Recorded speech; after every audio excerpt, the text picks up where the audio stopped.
नमस्कार साथियों, कैसे हैं आप सभी। उम्मीद करता हूं कि आप सब बहुत अच्छे होंगे। मैथमेटिक्स मेमोरी में आप सभी का बहुत स्वागत है। कुछ नए सवालों के साथ मैं तुझे सवाल आप सबके बीच एक बार फिर से उपस्थित हुआ हूँ। तो आइए आज के सेशन की शुरुआत करें और कुछ सवाल जो कि आज के कुछ सवालों पर हम चर्चा करें, उन पर बात करें। आज का हमारा पहले सवाल की ओर बढ़ते हैं। दो संख्याओं का योग 42 तथा उनका गुणनफल 437 है, तब उन संख्याओं का अंतर क्या है ये आप हमको ज्ञात करनी है। ठीक है ना। दो संख्याएं हैं,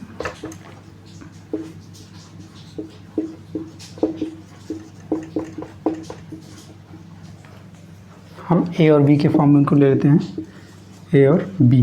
ठीक है, इन्हीं पर हम काम करें। दो संख्याएं हैं, उनका योग 42 दिया जा रहा है। योग का मतलब जोड़ना। अगर हम ए और बी को जोड़ते हैं तो वो 42 हो जाते हैं। ठीक है, आगे बढ़ते हैं। उनका जो गुणनफल है, मतलब अगर इन दोनों को हम आपस में गुणा करें तो वो 437 के बराबर हो जाता है।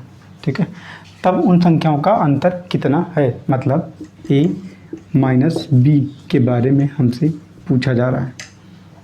ठीक है ना।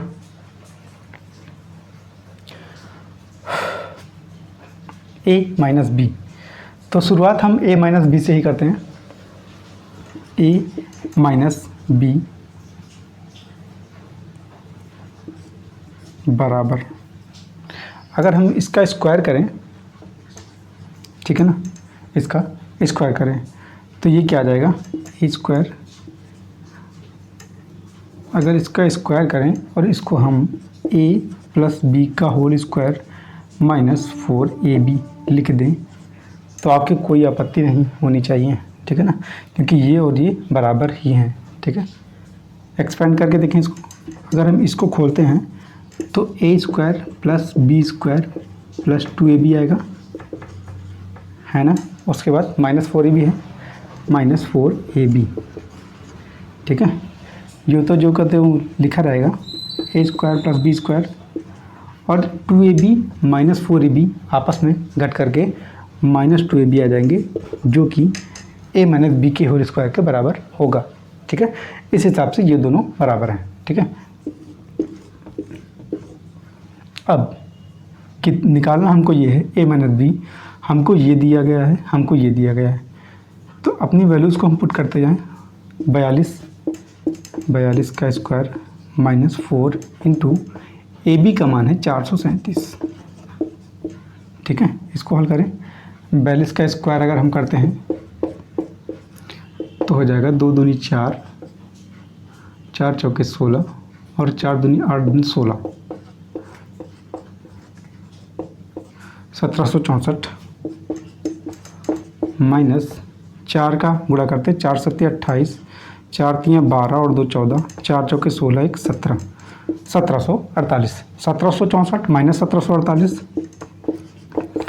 इसको लिखते रहें ए माइनस बी का स्क्वायर होल स्क्वायर। ठीक है, इसके आगे बढ़ते हैं। ए माइनस बी का होल स्क्वायर बराबर 1764 में से 1748 अगर हम घटाते हैं तो 14 में से 8 जाएगा 6 और 5 में से 4 जाएगा तो 1।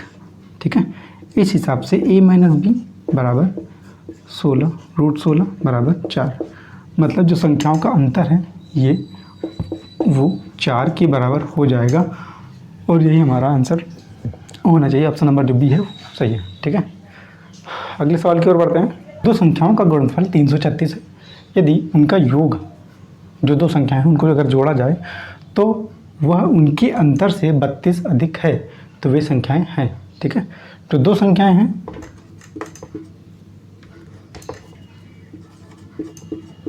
दो संख्याएं,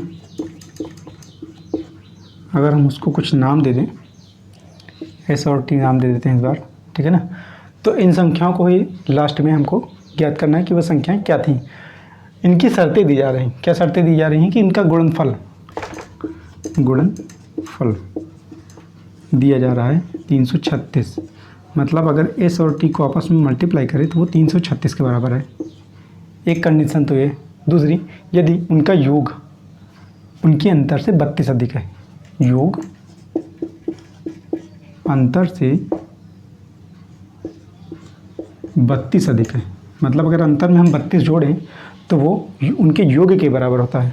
मतलब अगर s और t को जोड़ा जाए और इसी को घटाया जाए और घटाए हुए मान में 32 जोड़ा जाए तो वो जोड़े हुए मान के बराबर आ जाएगा। ठीक है, सॉल्व करते हैं इसको। s से हम इसको काट सकते हैं, क्योंकि अगर हमने इस s को इधर लाया LHS में तो वो माइनस का हो जाएगा और माइनस और प्लस आपस में कट जाएंगे। ठीक इसी प्रकार अगर हम इस वाले s को यानी कि LHS वाले s को RHS में ले जाएंगे तो वो भी माइनस हो जाएगा, आपस में कट जाएंगे। ठीक है, ये t और ये t मिल करके 2t हो जाएगा t, और ये अगर माइनस का t इधर आएगा तो प्लस t में हो जाएगा बराबर 32। इस हिसाब से 2t बराबर 32, t बराबर 32/2 बराबर 16। अब एक संख्या का मान तुमको पता चल गया कितना, 16। ठीक है, दूसरी संख्या का मान पता करने के लिए इस t का मान यहाँ पे रखेंगे गुणनफल में। तो 16 बराबर 336 और s बराबर 336/16। 16 से काटेंगे, 16 दूनी 32 और 16 एकम 16, यानी कि जो संख्याएं हैं s और t वो 21 और 16 हो जाएंगी। यही हमारा आंसर होने वाला है, 21 और 16। ऑप्शन नंबर जो डी है वो हमारा सही हो जाएगा। ठीक है, अब यहाँ पर एक बात और, आपने यहाँ तक हल किया, t की वैल्यू आपने निकाली 16। ठीक है, अब आगे आपको हल करने की ज़रूरत नहीं है।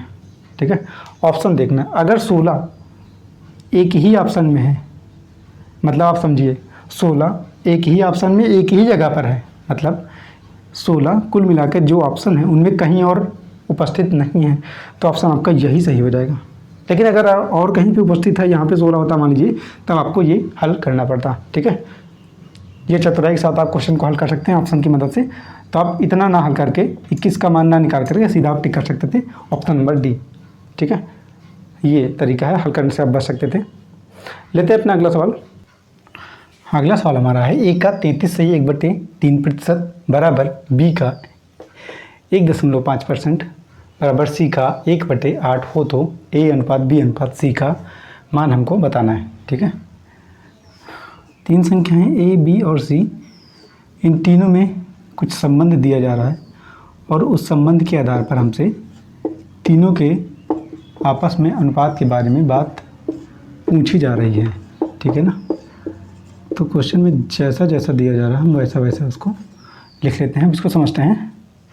a का 33 से 1/3% मतलब a इंटू का मतलब आपको पता है गुणा 33 से 1/3। इसको सॉल्व करेंगे अगर तो 33 × 3 + 1 99 और 1 100, 100/3, और चूँकि प्रतिशत है तो गुणे में हर के गुणे में 100 मल्टीप्लाई हो जाएगा। ठीक है ना, बराबर b गुणे 1.5। अब यहाँ पे दशमलव को हम हटाते हैं तो नीचे 10 आ जाएगा, बराबर c गुणे 1/8। ठीक है ना, अब सॉल्व करते हैं इसको। 100 से 100 कट गया, 5 से काटते हैं, 5 × 15, 5 दूनी 10। अब देखिए आप इसको हम लिख सकते हैं a/3 बराबर b/2/3 बराबर c/8। अब यहीं से हम निकाल सकते हैं a अनुपात b अनुपात c बराबर 3/2/3 अनुपात 8। ठीक है, बराबर 3 से सभी के जो अंश हैं उनमें हम मल्टीप्लाई करेंगे, क्योंकि ये एक तरह से भिन्न है जिसका हर एक है, तो तीनों में हम मल्टीप्लाई करें। 3 × 3/1 अनुपात 3 × 2/3 अनुपात 3 × 8/1। इसको सॉल्व करेंगे, क्योंकि जब भी हम किसी अनुपात के बारे में हमसे पूछा जाता है तो आप यही मान के चलिए कि वो अनुपात कैसा हो, एक सरल अनुपात हो, भिन्न के रूप में ना हो, ना तो उसमें दशमलव के कुछ भी अंक हों। ठीक है, 3 × 9 और 2 और 8 × 24। तो a b c में जो अनुपात है वो हमको प्राप्त हो चुका है 9:2:24। ठीक है, ऑप्शन नंबर जो 9:2:24, 9:2:24, हाँ ऑप्शन नंबर सी हमारा सही है। ठीक है, अब आपके मन में यहाँ से क्वेश्चन उठ रहे होंगे कि ये हमने डायरेक्ट a का जो अनुपात है वो 3 कैसे रख दिया। ठीक है, अगर हम इसको इतना माने, इस यहाँ तक तो समझ में आया होगा ना। 3/2 को हमने कैसे 2/3 में कन्वर्ट किया, ये तो आपको समझ में आ गया होगा। अगर हम इसको एक तरह से मान लें बराबर, बराबर तो है ही है। अगर हम इनको आपको समझाना चाहें कि a/3 में से मैंने 3 को कैसे डायरेक्टली लिख दिया a के बराबर या a के अनुपात के रूप में, तो यहाँ से देखिए अगर हम इसको k के बराबर लिखते हैं तो k मतलब बराबर होगा तीनों के, a/3 बराबर k भी होगा, b/2/3 बराबर भी k होगा और c/8 बराबर भी k ही होगा। ठीक है, तो अगर हम एक एक चीज़ को लेके हल करें, जैसे एक को हम लेके हल करें कि a/3 बराबर k, तो यहाँ पे a बराबर 3k हो जाएगा। ठीक है, ऐसे ही b बराबर 2/3k, ऐसे ही c बराबर 8 है ना। हर संख्या k में जाकर के गुणा हो जाएगी, क्योंकि हर में है इसलिए अंश में जाकर के गुणा होगी। ठीक है, अब अगर हम डायरेक्ट 3 न लिख करके, डायरेक्ट 2/3 न लिख करके, डायरेक्ट 8 न लिख करके अगर हम इस फॉर्म में चीज़ों को लिखें 3k, 2/3k, 8k है ना, तो हर स्थान पर k ऐड हो जा रहा है। आप देख सकते हैं 3 के बाद k, फिर 2/3 के बाद मल्टीप्लाई हुआ k से, और यहाँ पर c के स्थान पर 8k। ठीक है ना, ये और कॉमन चीज़ें अपने आप में ही कैंसिल हो जाती हैं एक दूसरे से अनुपात, सरल अनुपात निकालने में। ठीक है ना, तो वैसे ही मैंने इन चीज़ों को डायरेक्ट रख दिया है। ठीक है, बाकी कोई दिक्कत नहीं होनी चाहिए। ऑप्शन नंबर सी सही है, 9:2:24 हमारा करेक्ट अनुपात हो जाएगा। ठीक है, आगे बढ़ते हैं, लेते हैं अपना अगला सवाल। अगले सवाल की ओर बढ़ते हैं। दो संख्याओं का गुणनफल 54 है, उन संख्याओं का योगफल उनके अंतर की अपेक्षा 12 अधिक है। ठीक है, तो बड़ी एवं छोटी संख्याओं में अनुपात क्या है। ठीक है, दो संख्याओं के बारे में बात की जा रही है, x और y अगर हम मान लें, आप कुछ भी मान सकते हैं। दो संख्याओं का गुणनफल मतलब अगर हम इनको गुणा करें, है ना, x और y को गुणा करें आपस में, x अगर हम x और गुणे y करें तो ये 54 के बराबर है।